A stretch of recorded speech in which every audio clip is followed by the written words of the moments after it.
Bonjour à tous, Boker Tov, j'espère que tout le monde va bien, Baruch Hashem. Je voudrais faire un Dvar Torah justement par rapport, pour lier aux événements qui nous ont touchés ces derniers jours, entre l'attentat qui a eu lieu à Djerba, qui Baruch Hashem, certains, beaucoup d'entre nous sommes sortis vraiment à ça de tout ça, vraiment à la limite. Et je voudrais vraiment faire ce coup pour les Nishmat de deux cousins, Aviel Yoav Haddad et Binyamin Haddad, chez Srotam Tagan Alenu, et pour la personne qui a été touchée hier à Rechovot, chez Srotam Tagan Alenu et Shashem Minkom Damam. J'essaie de faire le cours que j'avais fait aussi à la Griba, justement, enfin pas à la Griba, pardon, à l'hôtel, pour les gens qui avaient entendu les nouvelles, pour essayer justement de mettre un peu plus de shalom et de garder la Emouna malgré les événements difficiles qui ont eu lieu.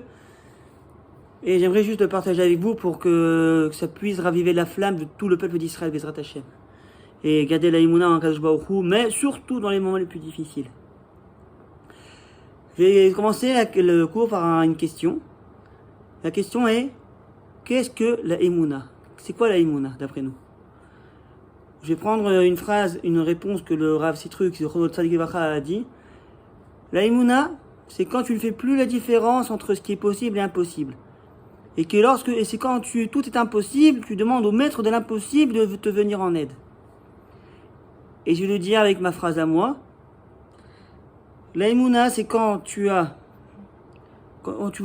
a aucune porte de sortie, et tout à coup devant toi, une porte se crée devant toi. C'est ça la Emouna. Maintenant, la deuxième question. Comment peut-on avoir la Emouna dans les moments difficiles, comme ce qui s'est passé à Djerba par exemple, comme ce qui s'est passé pendant ces jours-là où il y a eu des roquettes qui sont tombées dans tout Israël? Ce qu'il faut déjà, c'est regarder comment les choses se produisent. Regardez comment ça s'est passé en Israël. Sur 500 roquettes, 200 sont retombées sur Gaza. Et la majorité des roquettes sont tombées sur Israël. Et malgré le nombre de roquettes qui sont tombées, il y a quand même une personne qui a été touchée. Donc ça veut dire quand même que même s'il y a un moment difficile, il faut regarder l'autre côté et voir le miracle qui s'est produit. Maintenant, j'aimerais vous expliquer par rapport à deux sources dans la Torah et dans le Zohar. Quand Yaakov Avinu est sorti d'Eretz Israël pour aller à Haran, à un moment il s'est arrêté en chemin, il a mis 12 pierres autour de lui et il s'est endormi. Dans son sommeil, il fait un rêve. Le rêve connu de l'échelle qui va de la terre jusqu'au ciel. Et on voit des anges qui montent et qui descendent. Selon l'avis du Ramban de Nachmani, Rabbi Moshe ben Nachman, connu pour sa Higueret, sa lettre que beaucoup de gens ont l'habitude de lire, explique que ces anges-là représentent les nations du monde. Les nations qui vont être confrontées à Israël dans le futur et qui vont disparaître. Le premier, c'est l'Égypte, Mitzraïm. Après, il y a eu Bavel, il y a eu Madaï, la Perse. Et il y en a un, parmi tous ces gens-là, toutes ces nations, qui va arriver à un niveau très extraordinaire. C'est lequel? C'est le ange de Édom, de Esav. C'est la galoute que nous vivons aujourd'hui. Même Yaakov, dans son rêve, il a eu une légère peur, mais Akadosh Baruch Hu l'a rassuré pour dire qu'il serait toujours avec lui. Maintenant, on va voir le lien avec le Zohar. Le Zohar, il dit justement pour nous expliquer comment ça se passe. Nous avons vécu 3 galouillottes et nous en vivons une dernière, la 4e. Nous avons vu l'esclavage, nous avons vu la sortie d'Égypte, c'est la première galoute. Deuxième galoute, c'est Bavel. Quand nous sommes revenus et nous avons construit le 2e temple.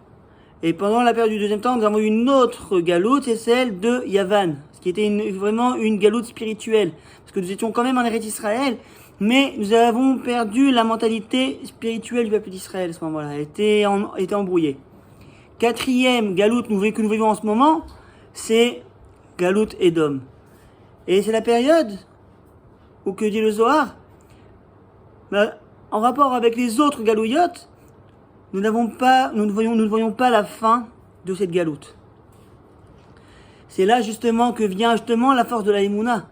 Parce que justement, quand c'est facile, on voit pas vraiment le bien-être que nous fait Kadosh Baruch Hu dans la journée, dans le moment. C'est quand c'est difficile que l'on peut percevoir qu'on a besoin d'Akadosh Baruch Hu, que c'est un moment difficile.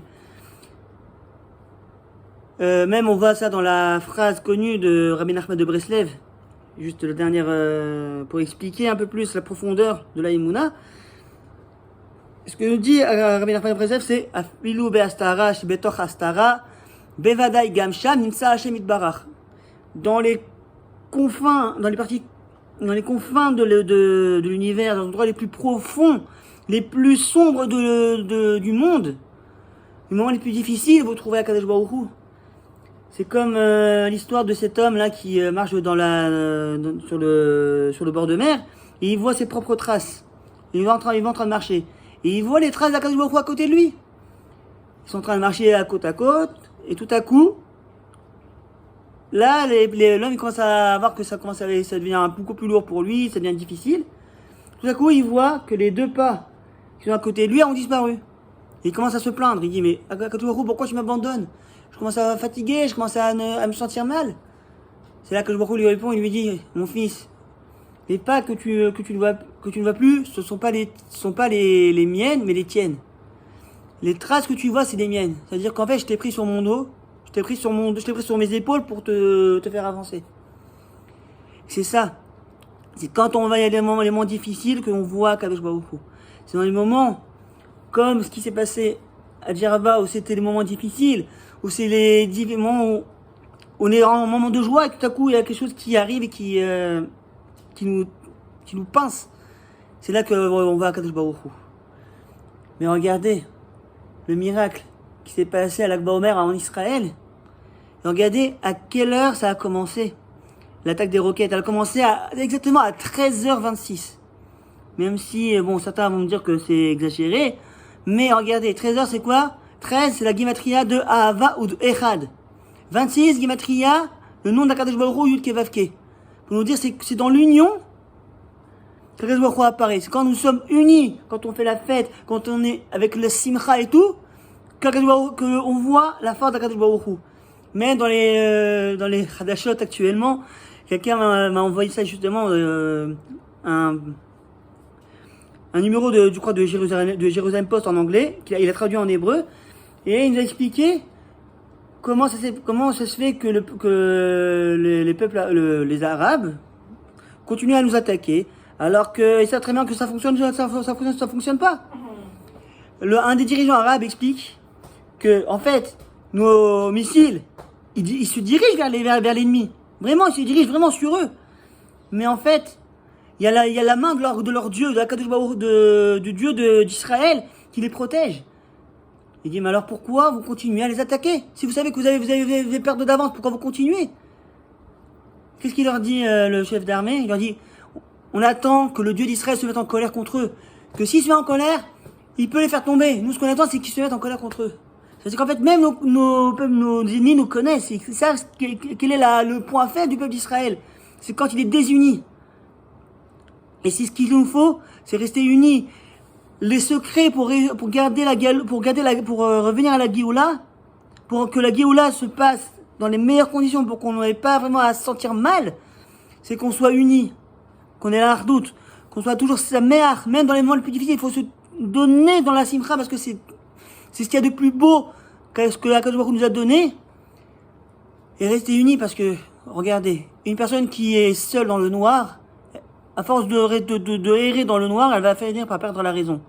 En revanche, si jamais elle est avec du monde autour de lui, autour d'elle, autour de lui, s'il y a beaucoup de personnes qui l'entourent, même dans l'obscurité, il va se sentir un peu rassuré.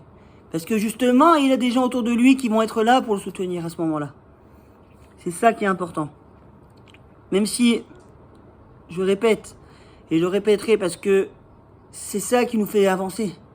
C'est ça qui nous fait avancer dans l'épreuve que nous vivons en ce moment. C'est la redoute. Le fait que nous croyons aussi en Kadosh Baruch Hu, qu'il est capable de nous sortir de toutes les difficultés. Et pour conclure avec tout ça, le Zohar nous explique encore une chose. Il nous dit que quand Kadosh Baruch Hu décrète quelque chose, pense que c'est déjà accompli. Même si, de nos yeux, la chose n'a pas été faite, dis-toi que Kadosh Baruch Hu décrète, ça se fait. C'est-à-dire que si Kadosh Baruch Hu a décrété que le Beth Amikdash sera construit, imaginez-vous que c'est déjà fait. C'est-à-dire que même si matériellement on ne le voit pas, spirituellement c'est déjà prévu au programme. C'est-à-dire que là, on n'a pas à hésiter, on n'a pas à avoir de manque de émouna sur ce qui se passe. Parce que justement c'est ça qui nous fait comprendre, c'est ça qu'il faut nous faire comprendre. Parce que Kadosh Baruch Hu a ses plans. Il sait déjà ce que nous avons besoin. Il sait quels sont les moments difficiles, et il sait que de là, on peut en sortir grandi. Voilà, ce cours était pour les Lunchma de Aviel Yoav Haddad et de son cousin Binyamin Haddad, et de la personne qui nous a quitté, Achir Chovot, qui s'est fait aussi attaquer. Refouach Shelema pour les malades, pour les blessés d'Israël, les blessés qui ont de Djerba, mais pour les membres de la sécurité qui ont fait leur effort, même s'ils sont pas juifs, ils ont fait leur effort pour défendre les citoyens et les pèlerins qui sont venus à Djerba. Qu'Hachem leur envoie la Refouach Shelema. Bracha pour Chayel Tzva Hagan Israël, pour les membres de la sécurité en Israël, qu'on puisse toujours se protéger les uns les autres, dans l'amour du peuple d'Israël. Shabbat Shalom Uvarach.